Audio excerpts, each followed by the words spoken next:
If a tie switch is closed with both services energized, several results are possible. Firstly, backfeed can occur. The transformer with a lower impedance would backfeed power into the other transformer, potentially causing it to overload and fail. Secondly, large circulating currents would flow through both transformers and the tie switch. This could overheat the windings and cause a transformer failure. Thirdly, abnormal voltage conditions can arise. The circulating currents could create voltage imbalances and overvoltages, leading to damage to connected equipment. Fourthly, system instability could occur. The circulating currents and power backfeed could interfere with the normal operation of the electrical system, causing fluctuations in voltage and frequency.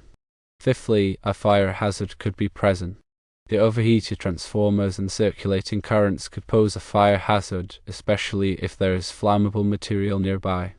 Regarding kirk-key control, while the kirk-key control system is intended to prevent this scenario, it is not foolproof. Maintenance personnel could potentially defeat the system and close the tie switch unintentionally.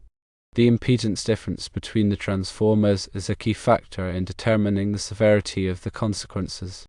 A significant difference in impedance can lead to a more severe backfeed and circulating currents. The electrical system should have protective devices such as overcurrent relays and fuses to trip in case of a tie switch closure with both services energized. However, these devices may not operate fast enough to prevent damage. To minimize the risk of this scenario, the following mitigation measures should be implemented. Firstly, emphasize the importance of following established procedures to prevent unauthorized tie switch closure, thus strict adherence to procedures is crucial.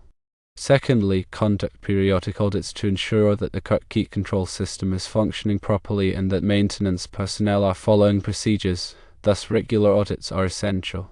Thirdly, consider upgrading the electrical system with faster acting protection devices or interlocks to prevent tie switch closure if both services are energized, resulting in improvements to protection.